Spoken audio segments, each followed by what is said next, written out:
6 étapes qui vont t'aider à dépasser une épreuve. Dans la vie, on vit tous des épreuves, quelle que soit la nature de cette épreuve, qu'elle soit d'ordre familial, sentimental, professionnel, la santé. On est tous amenés à passer des épreuves et je dis souvent qu'une épreuve, c'est faire ses preuves. Donc là, je vais te donner 6 conseils qui vont te permettre de, step by step, de pouvoir avancer dans l'épreuve que tu vis. Et pourquoi c'est important d'avoir des étapes et de voir un petit peu clair? Ça te permet d'être moins englué dans ton épreuve, quelle que soit l'épreuve que tu vis, et quel que soit le temps que ça prend. Parce que c'est vrai qu'une épreuve, ça peut durer 15 jours, comme ça peut durer 3 ans, 4 ans, 5 ans, ça dépend ce que tu vis, d'accord? Mais là, je vais te donner 6 étapes que tu vas pouvoir adapter à cette épreuve.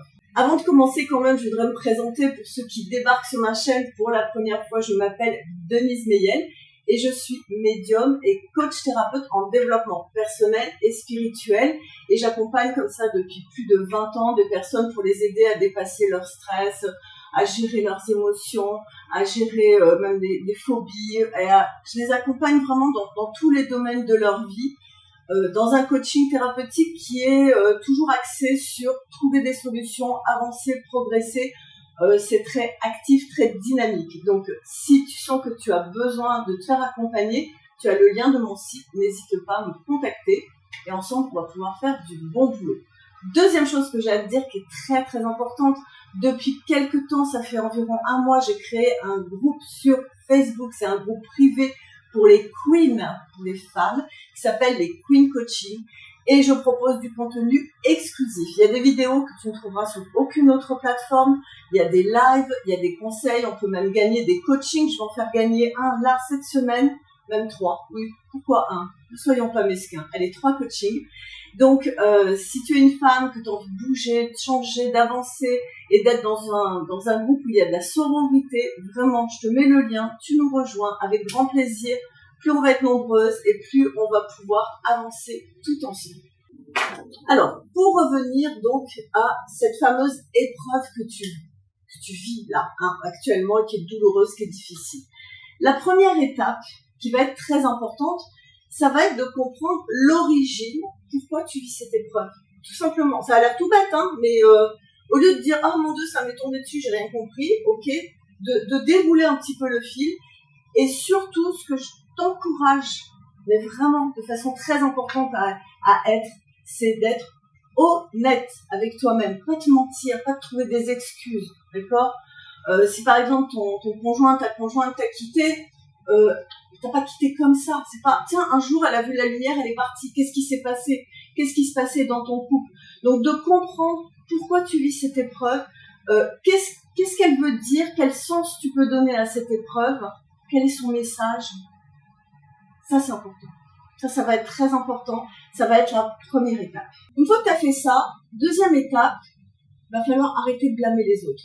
C'est la faute des autres, c'est mon ex, c'est mon patron, c'est lui, c'est un tel, c'est ok, d'accord, c'est peut-être la faute du monde entier. N'empêche, c'est à toi que ça t'arrive et tu as ta part de responsabilité, quelle qu'elle soit. Je dis pas c'est ta faute, je dis t'as ta part de responsabilité dans ce qui t'arrive. Je sais que quand je dis ça en coaching, ça passe pas toujours. Mais à un moment donné, il faut reconnaître et avoir cette honnêteté, c'est pour ça la première étape est importante, d'arrêter de toujours reporter la faute de ce qui t'arrive dans ta vie sur les autres. Parce que tu en fais partie de ce processus, d'accord? Et ce que je t'invite aussi à faire, c'est au lieu de dire « Ah, pourquoi j'ai un problème, te poser une autre question, changer ton focus et te dire « Ok, maintenant, quelle va être la solution, quelles vont être les solutions. » C'est très important de se poser cette question sur déjà chercher la solution à ton problème. À ce stade, numéro 3 de l'étape, il va falloir que tu aies quand même de la gentillesse, de la compassion. Tu vas arrêter de te blâmer, parce qu'une fois que tu as blâmé tout le monde, tu vas te blâmer toi-même. Tu vas dire oui, si j'avais été moins comme ci, si j'avais fait plus ça, et je suis nulle, et allez vas-y, tu vas te mettre des coups de fouet, c'est pas la peine, d'accord? Accepte que tu as fait des erreurs, on en fait tous. Ça n'existe pas un être humain qui ne fait pas d'erreur. Accepte ce qui est, ok, maintenant il s'est passé ça, j'ai fait telle erreur, je me suis trompée, ok, Maintenant, pareil, focus sur comment je change ça, comment je transforme ça, comment je trouve une solution. Donc, on blâme pas les autres et on ne se blâme pas soi-même. On reste j'ai envie de dire, dans ce lieu de neutralité, qui est pas facile, attention, je donne des conseils qui sont pas faciles à appliquer comme ça, mais c'est important de comprendre les étapes. C'est vraiment d'accepter ce qui est, je blâme pas les autres et j'arrête de me culpabiliser, de m'en vouloir. Ça va être la 3e étape. La 4e étape, ça va être de trouver des solutions. Trouver une solution à ton problème. Si on reste sur la rupture amoureuse, ça va être de ne pas s'isoler, de t'entourer des bonnes personnes. C'est très important, l'environnement. Les personnes autour de nous ont un impact énorme sur nous. Si vous avez que des personnes négatives qui vous critiquent, qui vous jugent, c'est sûr que ça va pas vous aider à avancer. Donc, mettez aussi votre focus à vous entourer de personnes qui sont gentilles, qui sont dans la bienveillance avec vous. Ça, c'est hyper important. Et puis, commencez à mettre en place les solutions ou la solution, d'accord? Au moins une étape de la solution. La solution, elle est peut-être longue à mettre en place, mais mettez-vous en mouvement, d'accord? Ça, c'est très important. 5e étape, vous allez commencer à imaginer votre vie, à la visualiser, comment elle va être une fois que vous avez dépassé votre épreuve.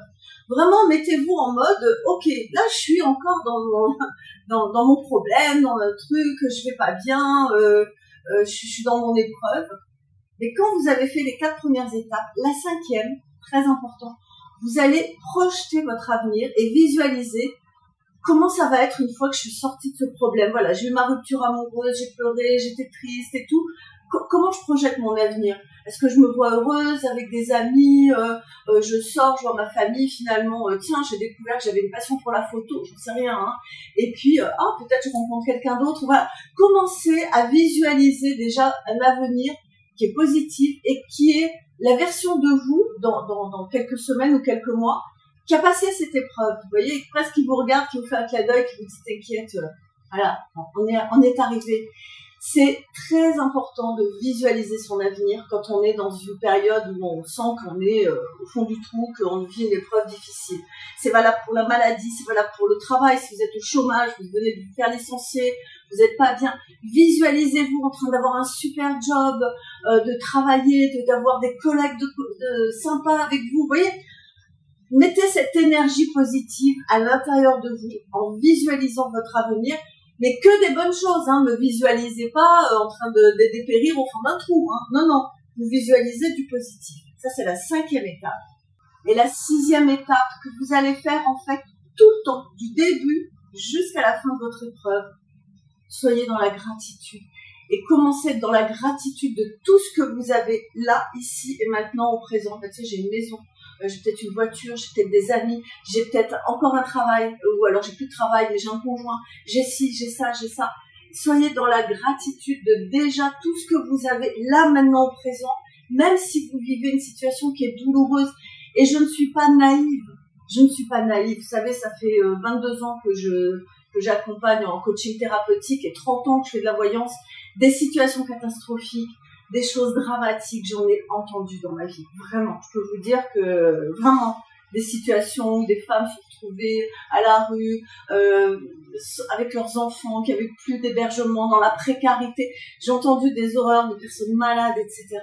Mais quand on arrive à cultiver cette gratitude, pour même le peu qu'on a, j'ai une de mes patientes, je veux juste vous donner cet exemple, elle était hébergée en foyer, d'accord, avec sa petite. Parce qu'elle était avec un homme qui l'avait frappée, violence conjugale, vous connaissez. Et elle me disait, oh là là, j'ai quand même de la chance. Même moi, j'hallucinais, je disais, waouh, elle va s'en sortir. Et c'est le cas, je peux vous le dire. Elle me disait, j'ai quand même de la chance parce que j'ai rencontré une assistante sociale, elle a été super sympa. Elle m'a trouvé un centre d'hébergement et puis ils vont m'aider, ils vont m'accompagner. Ouf, heureusement, je suis quand même seule, mais je suis accompagnée. Et elle était reconnaissante, elle était dans la gratitude du peu qu'elle avait, la pauvre, du peu qu'elle avait. Bon, maintenant, elle est en couple, elle a refait sa vie. Les épreuves de notre vie, quelles qu'elles soient, je voudrais conclure là-dessus, c'est juste un temps. Et plus on va les aborder, on va surfer sur la vague, d'accord, de cette épreuve, plus on va avancer et ça va pas durer toute votre vie. Quelle que soit l'épreuve que vous vivez, à un moment donné, ça se transforme, ça change et ça passe à autre chose. D'accord? Donc dites-moi en commentaire ce que vous en pensez et dites-moi vous comment vous avez fait pour surmonter une épreuve. Qu'est-ce que vous avez mis en place comme stratégie? Parce que ça, c'est des stratégies pour avancer plus vite et se sortir plus rapidement justement d'une épreuve de vie. Et je vous dis, tous et toutes, on aura des épreuves, on en a déjà eu, on en aura encore. C'est la vie. Ça n'existe pas une vie où il n'y a pas d'épreuve. Ça n'existe pas. D'accord? Ok, si ça vous a plu cette petite vidéo, je suis ravie de vous retrouver. Donc n'hésitez pas à liker, à vous abonner à la chaîne, c'est important, la chaîne elle grossit grâce à vous. Et puis vous pouvez partager peut-être un ami, une amie qui vit une épreuve et qui a un petit peu besoin d'être boosté. Ok, je vous embrasse, ciao.